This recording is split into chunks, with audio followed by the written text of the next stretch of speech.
Madame, Monsieur, bonsoir. Bienvenue au journal. C'est une édition bilingue sur Equinox Télévision. Jonathan Babila, good evening. Bonsoir Flavien, and thanks ladies and gentlemen for joining us in this bilingual weekend, a prime-time edition of the news on Equinox Television live from our headquarters in Cameroon's economic capital, Douala. In our top stories, the Yaoundé military court slams jail sentences ranging from 10 to 15 on Mancho, BBC and 6 other detainees of the Anglophone crisis. They were found guilty of rebellion and acts of terrorism, and the founder and president of the Center for Human Rights and Democracy in Africa, Barrister Agbo Bala, condemns the decision of the Yaoundé military court, qualifying it as an outright violation of the tenets of a fair trial, a decision which, according to him, will further complicate and worsen the situation on the ground. Bonne fête, maman. Ce bout de phrase est scandé depuis les premières heures de cette matinée par les enfants en guise de reconnaissance des bienfaits à leur mère. Vous les entendrez d'ailleurs dans cette édition du 20h sur Equinox Télévision, et nous vous donnerons les résultats de la 21e journée Ligue 1 de football. Les matchs qui se sont joués sur différents stades de la République, 2 matchs en retard, vont être joués demain, lundi. Voilà pour le sommet de votre journal. Bienvenue à tous, madame, messieurs.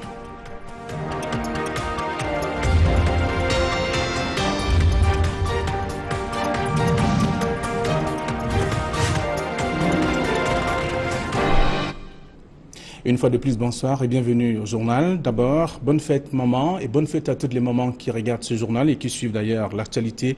Ce bout de phrase est donc scandé par les enfants depuis les premières heures de cette matinée du dimanche.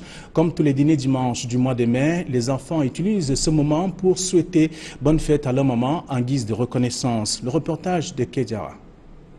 C'est le dernier dimanche du mois de mai que se célèbre chaque année au Cameroun la fête des mères, à condition que celui-ci ne coïncide pas avec la Pentecôte, sinon elle est décalée au premier dimanche de juin. Mais cette année encore, beaucoup se sont laissés prendre au jeu du soir à l'avance, emboîtant le pas aux pays tels que les États-Unis, le Canada ou encore l'Allemagne, dans lesquels la dite fête est célébrée le deuxième dimanche du mois de mai.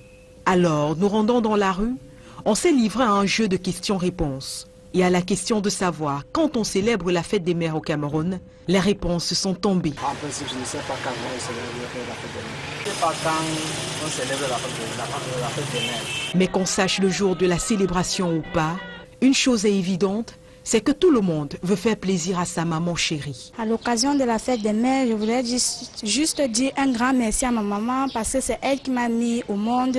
C'est elle qui a beaucoup fait depuis que je suis née. Donc à cette occasion, j'aimerais juste faire un gros bisou. À l'occasion de la fête des mères, je profite pour dire à ma mère que je l'aime beaucoup, que le Seigneur lui accorde encore beaucoup trop d'années pour qu'elle continue à m'embêter comme d'habitude. Et je lui ai offert le pain, je lui ai donné ce qu'elle va manger et boire. Et puis voilà, j'embrasse toutes les mamans, elles sont merveilleuses, elles sont géniales. Des mamans qui, sachant approcher la fête, caressent le doux souhait de voir arriver le cadeau idéal. Juste un simple merci pour le bienfait, puisque la mère n'attend que le merci. L'enfant ne peut rien donner de bon à maman, puisque l'enfant ne fait rien. Donc le merci est plus que tout ce que l'enfant peut me donner. Et un simple respect, c'est tout. Non, je vous ai dit rien que la santé. Parce qu'on ne peut pas aller envoyer l'enfant d'aller voler. C'est pas tout.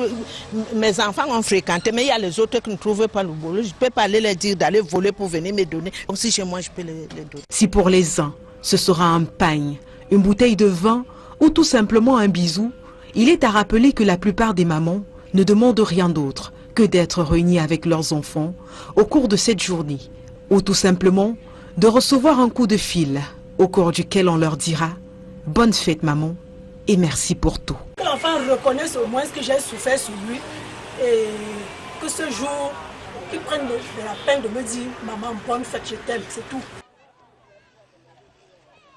Quel est le quotidien d'une femme employée et même mère de famille ou encore mère au foyer?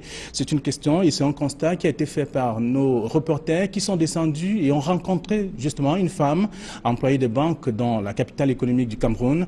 Elle revient ici sur les difficultés qu'elle rencontre et quel est son quotidien. C'est un reportage, une fois de plus, de Kedjara, de Ouran Z2. Être maman est un travail à temps plein. Lorsqu'il faut rajouter à cela un emploi rémunéré, la tâche n'en devient que plus ardue. Dans la capitale économique, tout comme dans le reste du pays d'ailleurs, elles sont nombreuses, ces mamans célibataires ou non, qui sont obligés de jongler entre les deux. Et Viviane, notre maman du jour, fait partie du lot. La trentaine sonnée, employée dans une banque de la place, elle est maman de 3 petits bouts de chou, dont la première n'a que 5 ans et la dernière 1 an tout juste. Mais pourtant, il faut trouver le moyen de les gérer en même temps que son emploi de temps prenant. Je me réveille tout le matin à 6 h. C'est maman qui apprête le bain des enfants, c'est maman qui apprête le petit déjeuner des enfants. C'est maman qui les lave, puisqu'ils sont encore tout petits. L'aîné a 5 ans et la dernière qui est là, elle a 1 an. Donc c'est pas toujours facile, mais il est vrai que tout est déjà réglé dans ma tête. Le programme est tous les jours pareil. À peine la journée de travail achevée que déjà Viviane cherche le chemin de retour. À la maison, l'accueil est différent de l'univers professionnel. Il est chaleureux.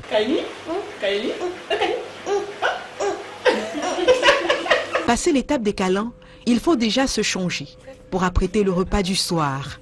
Une tâche à laquelle elle se donne à cœur joie, malgré la fatigue. À cette heure de la journée, ses 2 premiers enfants sont à leur cours de danse et la petite Maïli, sage comme une image, laisse maman travailler. Un travail certes épuisant, mais le meilleur du monde pour lequel elle ne changerait rien. C'est vraiment un travail en plein temps. Tu te reposes quand ils sont endormis. Parfois même, tu veux dire, tu te reposes même pas. Même quand ils sont endormis, il faut préparer le lendemain. On est toujours en train de réfléchir. Même si on est malade, on doit faire les efforts d'être debout pour eux. Son plaisir se tire dans le sourire et les câlins de ses enfants qui, grâce à leur amour, lui allègent la tâche au maximum. Ah oui, c'est merveilleux. Je ne sais même pas comment dire les mots me manquent. C'est vraiment... Oh, c'est un cadeau extraordinaire. Parce que quand tu entres, tu ouvres la porte et qu'il tombe sur toi, maman, ça fait vraiment plaisir. Ça te fait oublier toute la fatigue de la journée. Tu es comblé. Des Vivianes, il en existe par centaines dans le pays. Ce sont des femmes fortes, dynamiques, qui ne rechignent pas à la tâche, mais qui, malgré la dureté de la vie, prennent très au sérieux leur rôle de maman. Un travail qui ne connaît ni repos, ni congé, ni jour férié. Alors, bonne fête à vous, maman. Bonne fête à vous aussi, Kédiara, vous êtes une potentielle maman. Alors, on parle de toute autre chose à présent. Le groupement des avocats sans frontières humanitaires dit avoir contribué à la libération de presque tous les mineurs de la prison de Kondengi à Yaoundé. Ces avocats qui viennent donc en aide aux justiciables démunis viennent également de dresser le bilan de ces actions, de leurs actions en tout cas, pour l'année et qui s'achève. C'était du côté de Yaoundé. Gizogo et Jolie Sengue. Avocats sans frontières humanitaires est un regroupement d'avocats œuvrant en faveur des justiciables démunis. Après une année d'activité, cette association fait un bilan positif de ses actions à court terme.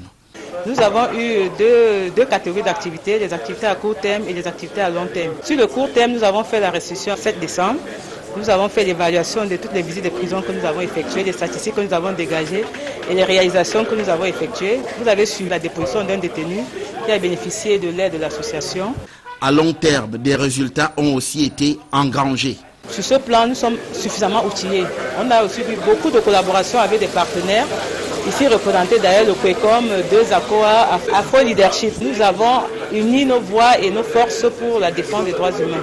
Beaucoup reste encore à faire. Un cas pratique, celui d'un homme condamné à une peine mineure, mais qui aura passé plusieurs années en prison, conforte des actions menées sur le terrain par l'association Avocats sans frontières humanitaires.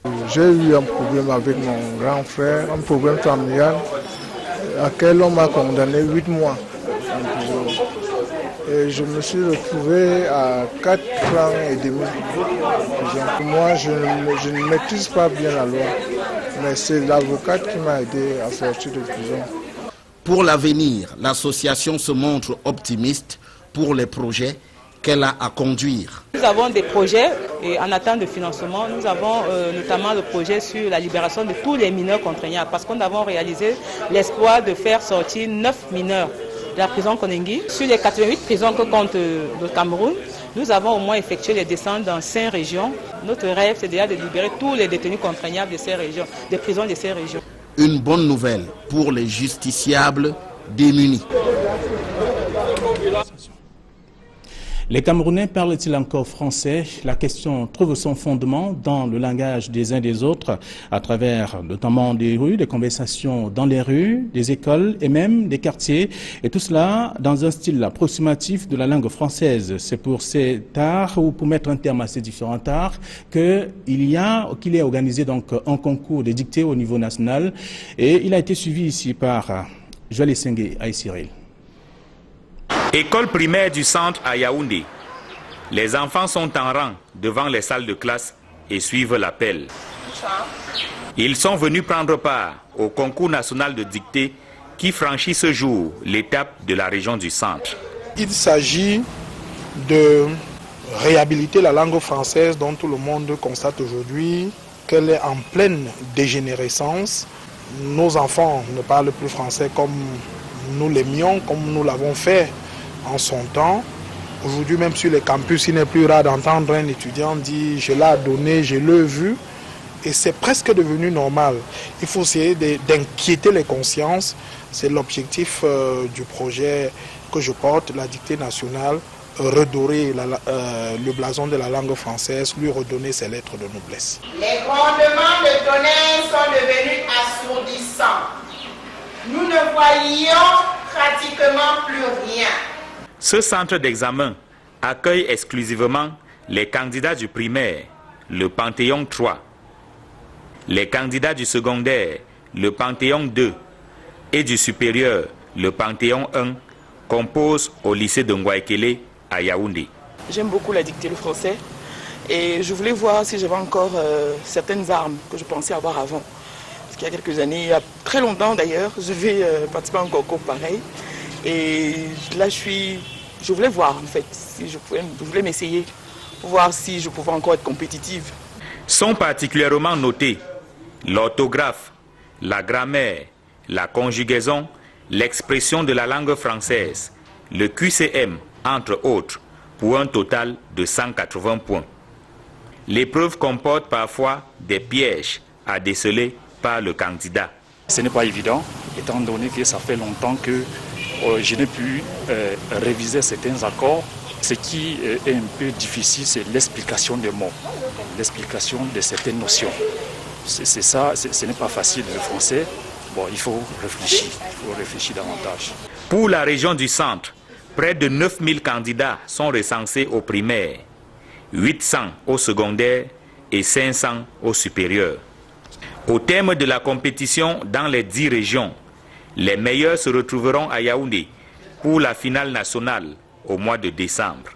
Plus le temps passe, moins nous parlons vraiment la langue française et il faut encourager l'excellence en la matière dans nos écoles, dans nos collèges, nos lycées et nos universités. Nous avons commencé par le Sud qui a déjà ses meilleurs du Panthéon 1, du Panthéon 2 et du Panthéon 3. Aujourd'hui, nous sommes là pour dénicher les Mozart de la langue française du centre. Dans tous les départements, je l'ai dit, on compose au même moment. Après le centre, nous irons à l'est. Après l'est, ce sera le littoral, le nord-ouest, le sud-ouest, l'ouest. Et on finira par les 3 régions septentrionales du pays. En fin d'année, les meilleurs de chaque région vont se retrouver à Yaoundé pour le grand concours national. 1 million de francs CFA, c'est le montant de l'enveloppe du vainqueur du concours national de dictée dans chacune des 3 catégories. À cela, il faut ajouter un séjour de 2 semaines en France. La solidarité et l'esprit d'équipe sont entre autres prescriptions du haut commandement du Corps national des sapeurs-pompiers et aux troupes. D'ailleurs, le grand regroupement de cette discipline de l'armée camerounaise vient de se tenir à l'état-major de cette unité à Yaoundé. Élisée Bourba et Guy Zogo. Chez les sapeurs-pompiers, le 20 mai joue les prolongations. Quelques jours après la fête de l'unité nationale, ce corps a organisé un repas pour ses soldats et leurs familles dans l'enceinte de son état-major à Yaoundé, en présence du secrétaire d'État à la Défense en charge de la gendarmerie. Félicitations à tout le corps national de sapeurs-pompiers pour leur engagement. Je vous demande donc de lever vos verres pour la prospérité de notre pays et partant pour celle de nos forces de défense et de sécurité. Je vous souhaite bon appétit. Merci.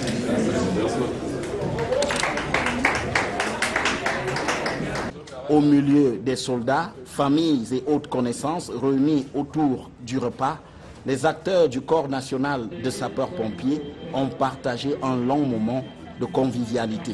La symbolique de ce repas de corps, c'est juste pour remercier tous ces personnels pour tous les efforts qu'ils ont fournis dans le cadre des préparatifs et du 20 mai, afin de leur dire qu'ils ont bien travaillé avec leur chef et leur famille. Nous nous retrouvons pour une activité de cohésion. Ça contribue à raffermir les liens entre les soldats et leur chef. Je vous remercie pour les efforts que vous avez donnés. À la faveur de ces retrouvailles, après le 20 mai, le Corps national de sapeurs-pompiers met aussi en avant un bilan positif pour les 6 premiers mois de l'année 2018. En effet, cette unité relève qu'avec plus d'une centaine d'interventions à travers le Cameroun, les soldats du feu sont toujours venus à bout des flammes et ont pu, à chaque fois, éviter les pertes en vies humaines et limiter considérablement les dégâts matériels. Après l'accalmie observée dans la région de l'extrême nord, au lendemain des exactions perpétrées par la secte islamiste Boko Haram, les populations déplacées ont retrouvé leur domicile et s'intéressent davantage aux inscriptions sur les listes électorales. Néanmoins, la délocalisation des bureaux de vote n'est pas à écarter donc l'heure du scrutin au cas où les poches de résistance persistent. Et l'ECAM est donc en construction, on le voit, bien entendu, avec des possibilités qui sont également proposées. Marcelin Gansop pour ce reportage.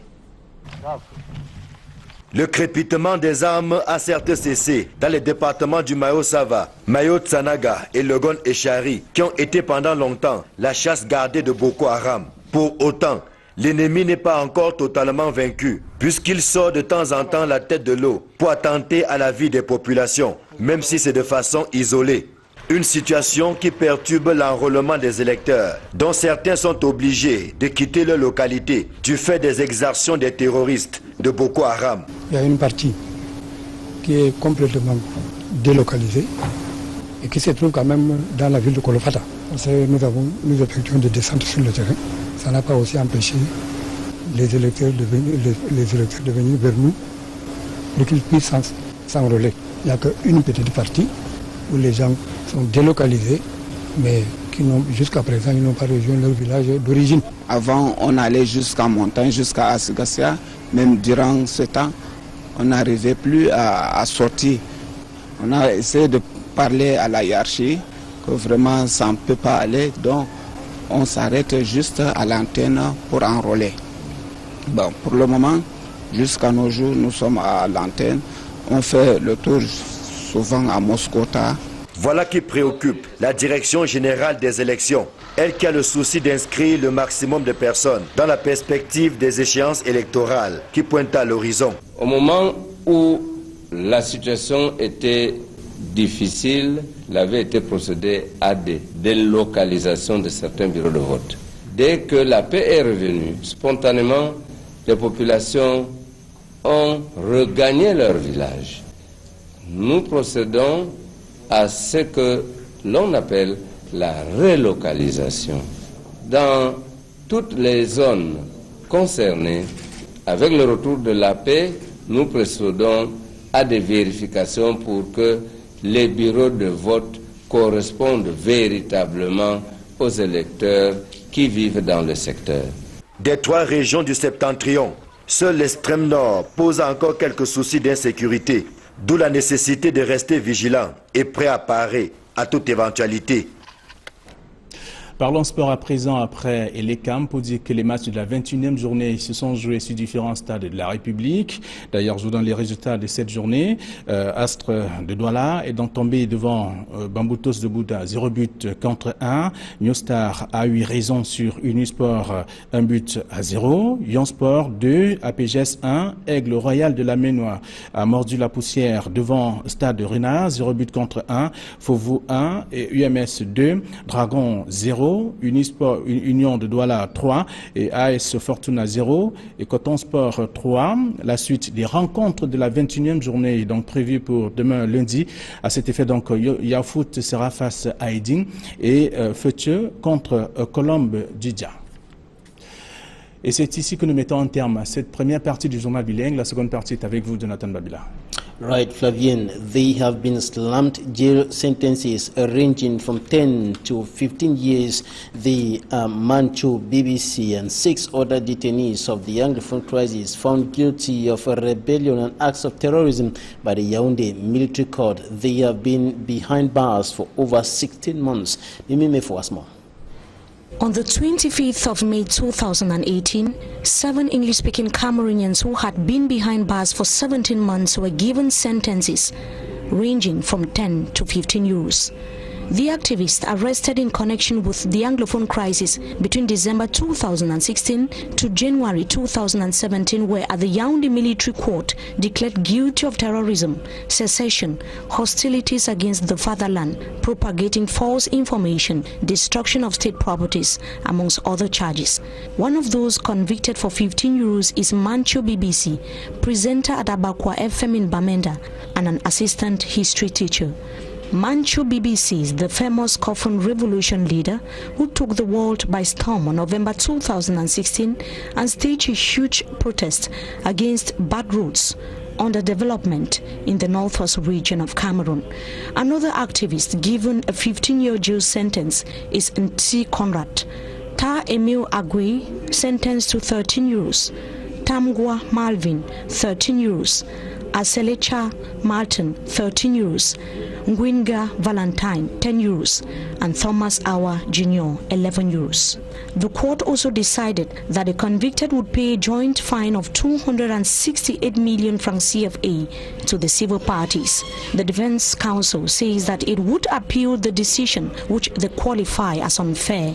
Manchu BBC was described by many as a freedom fighter, and his release, according to critics, was supposed to be a golden opportunity for the government of Cameroon to show signs of good faith in addressing the escalating conflict in the 2 English-speaking regions of Cameroon. Another presidential decree, like that of August 30, 2017, that partially released some 55 Anglophone leaders and detainees could save the convicted from spending over 1 decade in jail. Scores of inmates arrested in connection with the Anglophone crisis are still awaiting trial. And the president and founder of the Center for Human Rights and Democracy in Africa, Barrister Agbo Bala, has condemned the decision of the Yaoundé military court, qualifying it as outright violation of the tenets of a fair trial. He indicated that the Cameroon government is not solving the problem, but rather contributing to worsen the situation in the 2 Anglophone regions of the country by pushing the Anglophone Cameroonians to the wall. Notably, with this decision, he expected the government to release the Anglophone detainees and all others who are in jail connected to the Anglophone crisis, and he has called on the President of the Republic to act presidential. He granted a telephone interview to Equinox Television, and this is an extract of what he said. The entire process was a sham, was a charade, because it violates the basic tenet of a free and a fair trial. Most of the trial was done mostly in French language. Yes, there was a translator, but the translator was not very competent. The charges that were brought against Manchu and Co., they were politically motivated charges. The fact that they were tried at the military tribunal, contrary to what the African Commission on Human and People's Rights had opined in 2009 in the case of Scapo versus the government, makes the whole trial illegal and unlawful, and it would not stand the test of time in any sane and reasonable court of law. For a government that claims that they are finding a solution, for a government that claims they want dialogue, for a government that claims that they are not inciting people to commit atrocities. Barrister Agbo Bala, founder and president of the African Center, or the Center for Human Rights and Democracy in Africa, condemning the decision of the Yaoundé military court. And in yet another outing, he condemned the killing of 40 youths within 48 hours in Pinyin, Bali and Batibo in the northwest region of the country. He said, "We must stand up together as one man and reverse these these sentences. Those were his words in a telephone interview to Equinox Television. And the Social Democratic Front Party has been indifferent to the killings in the recent. The party has refused to celebrate its anniversary as it clocked 28 years. John Fundi has been one of the persons condemning with very strong terms the atrocities, notably those of the